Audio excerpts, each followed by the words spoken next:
وعلى آله وأصحابه ومن تبعهم أجمعين.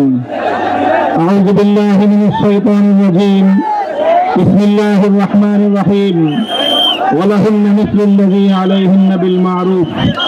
صدق الله العظيم.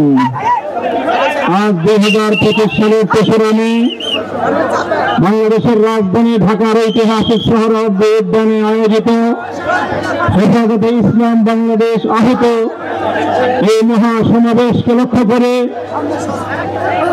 আমি সর্বপ্রথম স্মরণ করতে চাই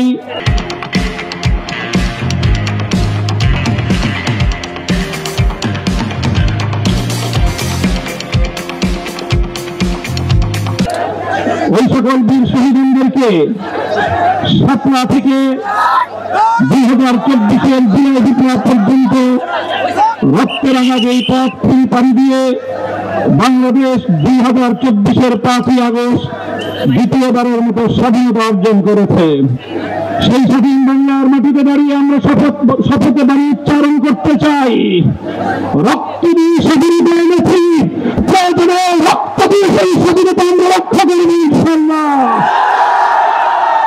স্বাধীন বাংলার মাটিতে দাঁড়িয়ে আমরা বলতে চাই, নারী সংস্কারের নামে আল্লাহর কোরআনকে, ইসলামকে যে কটাক্ষ করা হয়েছে, ধর্মীয় উত্তরাধিকার বিধান, পারিবারিক বিধানকে নারী পুরুষের মধ্যে বৈষম্যের প্রধান কারণ বলে আখ্যায়িত করে বিতর্কিত নারী বিষয়ক কমিশন এদেশের সংখ্যাগরিষ্ঠ মানুষের ধর্মীয় অনুভূতিতে আঘাত প্রদান করেছে। ধর্মীয় অনুভূতিতে আঘাত প্রদান করবার অপরাধে তাদের বিরুদ্ধে আমরা রাষ্ট্রের শাস্তিমূলক ব্যবস্থা দেখতে চাই। হেফাজতে ইসলাম বাংলাদেশ বলতে চায়, এই তথাকথিত পশ্চিমা ধ্যান ধারা বিশ্বাসী বিতর্কিত নারীবাদীদের আদর্শ এবং দর্শন নয়, বরং হেফাজতে ইসলাম বাংলাদেশ ইসলাম প্রদত্ত আল্লাহর ঘোষিত নারীর ন্যায্য অধিকারে বিশ্বাসী। ইনশাআল্লাহ হেফাজতের সংগ্রামী মহাসচিব কর্মসূচি ঘোষণা করবেন। সারা বাংলাদেশ জুড়ে হেফাজতের নেতা কর্মীদেরকে আগামী মাসগুলোতে গোটা বাংলাদেশ জুড়ে নারীর ন্যায্য অধিকার আদায়ের জন্য মাঠে নামতে হবে।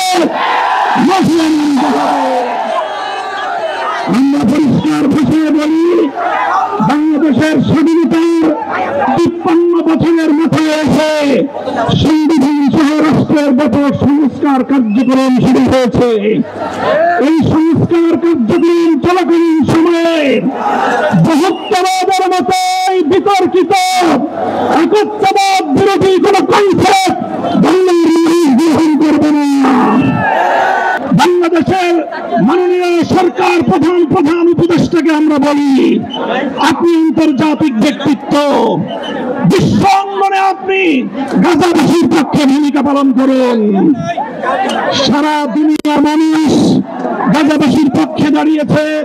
সুদূর এই সবুজ বাংলার পক্ষ থেকে আমরা সংহতি জানিয়েছি, কিন্তু আমাদের আরো বড় দায়িত্ব এবং কর্তব্য দাঁড়িয়েছে আজ আমাদের প্রতিবেশী রাষ্ট্র ভারতের মুসলমানদের পক্ষে আওয়াজ উচ্চারণ করা, তাদের পাশে দাঁড়ানো।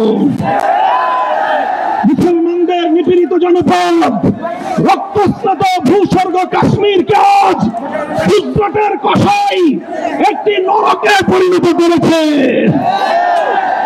বিতর্কিত ওয়াকফ আইন সংসদের এই বিল 2025 পাশ করে শত শত বছর ধরে মুসলমানদের ব্যক্তিগত এবং তাদের যে প্রপার্টিগুলো আল্লাহর নামে ওয়াকফ করা হয়েছে, মসজিদ, মাদ্রাসা, কবরস্থান সহ ধর্মীয় কাজের জন্য, সেই ওয়াকফ সম্পত্তিতে সেই ভারতের হিন্দুত্ববাদী সরকার লোক বসাতে চায়, আমি বসাতে চাই, সে আমি আমরা ভিন্ন ভিন্ন দেবো ইনশাআল্লাহ। আজ হেফাজতে গণসমুদ্র থেকে আমি ভারতের নিপীড়িত নির্যাতিত মুসলিম মুসলমানদেরকে আহ্বান জানিয়ে তাদেরকে আমরা আশ্বস্ত করতে চাই, ভারত জুড়ে তোমরা নরেন্দ্র মোদীর বিরুদ্ধে আন্দোলন করে তোলো। তোমরা জন্য মাঠে নেমে আসো।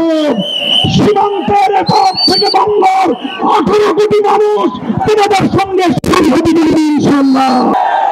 সংগ্রামী সাথী ও বন্ধুগণ, ফ্যাসিবাদী আওয়ামী লীগকে সন্ত্রাসী সংগঠন হিসেবে ঘোষণা করবার যে দাবি জানানো হয়েছে, মনে করবেন না এটা আমাদের দুর্বল কোনো দাবি। আমরা 2013 সালে ফ্যাসিবাদী আওয়ামী লীগের বুলেটের আঘাতে রক্তাক্ত হয়েছি। 2021 সালে আমাদেরকে হত্যা করেছে, বছরের পর বছর বিনা বিচারে আমাদেরকে কারারুদ্ধ করে রেখেছে। সেই সন্ত্রাসী সংগঠন আওয়ামী লীগকে আবার বাংলাদেশের রাজনীতিতে যদি পুনর্বাসন করবার কোন দুঃস্বপ্ন কেউ দেখেন, তাহলে আমরা পরিষ্কার ভাষায় বলে দেই, তার সঙ্গে আমরা আওয়ামী লীগের চেয়ে ভিন্ন করে আচরণ করব না। শেখ হাসিনা গিয়েছে যেই পথে, আওয়ামী লীগের দালালরাও যাবে সেই পথে। কোন রাজনৈতিক দল অথবা সরকারের মধ্যে ঘাপটি মেরে বসে থাকা ফ্যাসিবাদের কোন দোষর যদি বাংলার রাজনীতিতে এই ফ্যাসিবাদী শক্তিকে পুনর্বাসিত করবার পায়তারা চালায়, তাদের সঙ্গে আমরা লড়াই করব ইনশাআল্লাহ।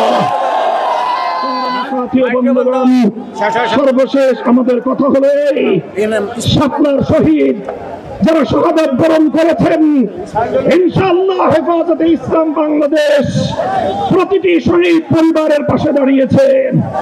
শাপলার সকল শহীদদের পরিচয়গুলো যতটুকু সম্ভব ফ্যাসিবাদী আমলে অধিকাংশ বীর শহীদদের লাশ গুম করা হয়েছে, লাওয়ারিস হিসেবে তাদেরকে দাফন করা হয়েছে। সরকারের তৎকালীন গোয়েন্দা সংস্থার কাছে যদি তার কোনো তথ্য থেকে থাকে, আমি বর্তমান সরকারের কাছে দাবি জানাবো, আমার শাপলা চত্বরের বেওয়ারিশ হিসেবে দাফন হওয়া প্রতিটি লাশ, গুম হওয়া প্রতিটি শহীদের তথ্য উদ্ঘাটন করতে হবে, জাতির কাছে প্রকাশ করতে হবে।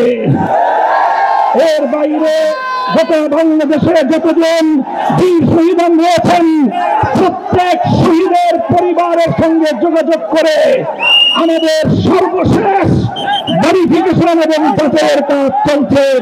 ইনশাআল্লাহ আমরা শাপলার রক্তে রঞ্জিত এই মে মাসের মধ্যে হেফাজতে ইসলামের পক্ষ থেকে আমাদের ভেরিফাইড সেই সকল বীর জাতীয় শহীদদের পরিচয় এবং তাদের গৌরবগত ইতিহাস জাতির সামনে আমরা তুলে ধরবো ইনশাআল্লাহ। সেই সকল রক্তরাঙা শাপলার বীর শহীদদের স্মৃতি বিজড়িত ইমানের দুর্দমনীয় কাফেলা, শাপলা চত্বরের শহীদি কাফেলা হেফাজতে ইসলাম বাংলাদেশকে আমি আজ বাংলাদেশের স্বাধীনতার অতন্দ্র প্রহরী হিসেবে ঘোষণা করতে চাই। আমরা বলতে চাই, বাংলাদেশের ইসলাম এবং স্বাধীনতা এক সূত্রে গাঁথা। দেশ এবং ইসলামকে রক্ষা করার জন্য আল্লামা বাবু নগরীর হাতে শপথ গ্রহণ করতে কারা কারা প্রস্তুত আছে? হাত তুলে শপথ করো।